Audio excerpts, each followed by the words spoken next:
41 anos depois do Mundial da Espanha, a seleção brasileira de 1982 continua no imaginário popular como uma das grandes injustiças do futebol.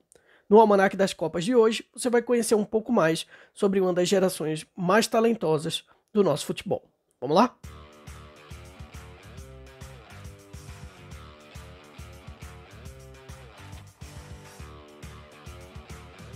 A Copa do Mundo de 1982 foi a 12ª participação brasileira na principal competição de futebol do planeta. Vale lembrar que o Brasil é o único país a ter participado de todas as 22 edições do torneio.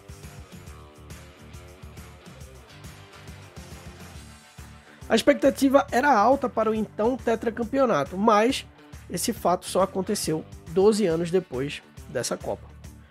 Os números com Tele Santana, treinador canarinho na época, eram incontestáveis. 32 jogos, 24 vitórias, 6 empates e apenas 2 derrotas.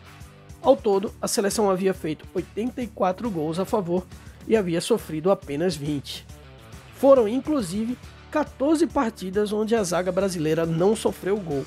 E o mais incrível, dos 32 jogos, apenas em um o Brasil não marcou um gol. Foi contra o Chile, em Santiago.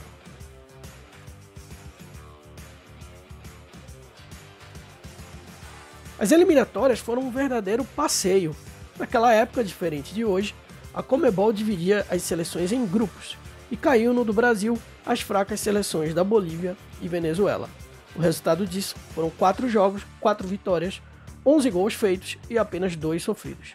Zico foi o artilheiro das eliminatórias com 5 gols, incluindo 3 contra a Bolívia no Maracanã. 3 jogadores, Éder, Reinaldo, na trave, Zico. Na Copa do Mundo, 24 seleções se dividiam em 6 grupos de 4, onde passavam os 2 primeiros. E o sorteio dos grupos deixou o Brasil, junto com a então União Soviética, a Escócia e a Nova Zelândia. Era obrigação da seleção, como sempre é, passar de fase. A estreia aconteceu no dia 14 de junho, no estádio Ramon Sánchez Pizjuán, em Sevilha, contra a União Soviética.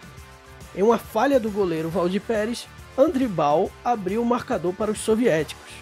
A virada só veio no segundo tempo, com gols de Sócrates, capitão da seleção, e Éder. O primeiro jogo tinha sido abaixo das expectativas. Mas aí veio o segundo confronto contra a Escócia, e aí a seleção brasileira deslanchou.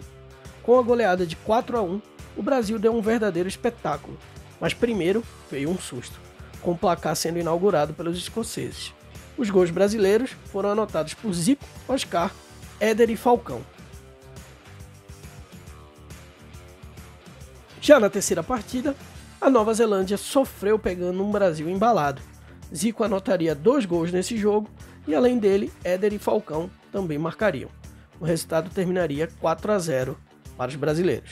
O Brasil estava classificado e muito bem classificado para a segunda fase. Foram 3 jogos, 3 vitórias, 10 gols a favor e apenas 2 gols sofridos. Os brasileiros só não tiveram o melhor ataque da primeira fase porque a Hungria resolveu fazer 10-0 contra a fraquíssima seleção de El Salvador.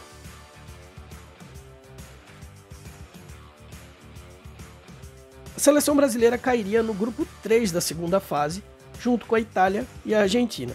Apenas uma seleção avançava para as semifinais, o que tornava o desafio ainda mais difícil.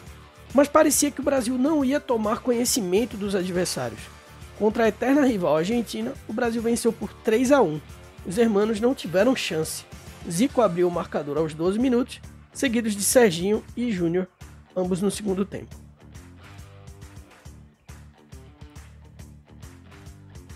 O Brasil, então, jogaria pelo empate contra os italianos para avançar às semifinais. A essa altura, a seleção já era considerada por todos como a grande favorita ao título.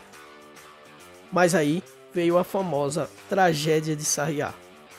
Um jogo nervoso na Catalunha. Escanteio batido pela esquerda, pela direita. Desceu na grande área brasileira. Subiu tocando de cabeça. Oscar, a bola fica rodando, tocada para o gol! No dia 5 de julho de 1982, no estádio Sarriá, em Barcelona, uma das maiores gerações do futebol brasileiro ficava pelo caminho.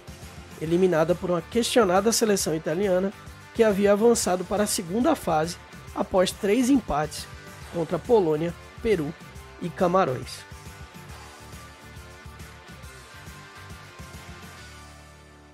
Os italianos conseguiram a classificação através do critério Gols Pro. Os Camarões também haviam empatado suas 3 partidas. Como os italianos haviam feito 2 gols e os camaroneses apenas 1, passou o time de Paulo Rossi, Claudio Gentili e Dino Zoff.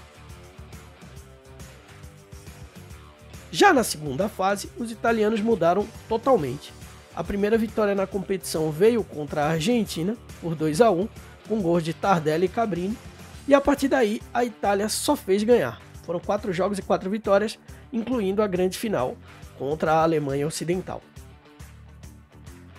Paulo Rossi, que havia feito uma primeira fase discreta, anotaria os seus 6 gols nas fases seguintes, se tornando o artilheiro e melhor jogador do torneio.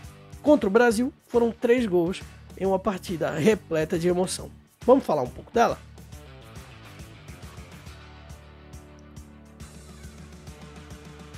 O primeiro gol italiano aconteceu logo aos 5 minutos. Paulo Rossi recebeu um passe de Cabrini e abriu o marcador. Sócrates empatou logo em seguida, aos 12.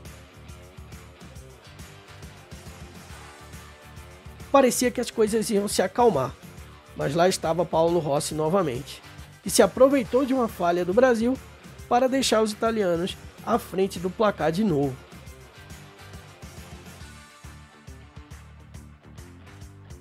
Já no segundo tempo, Falcão empatou o jogo. O empate garantiria a classificação do Brasil para as semis, mas não durou muito.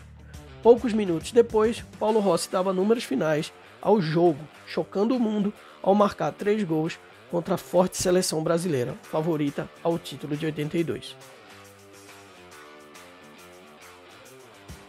Chamada de tragédia de Sarriá, essa partida entrou para a história não só do futebol brasileiro, mas mundial, como uma das maiores zebras da história do futebol. Com certeza você conhece um tio, uma tia, seu pai ou sua mãe que fala sobre essa partida de 82, né?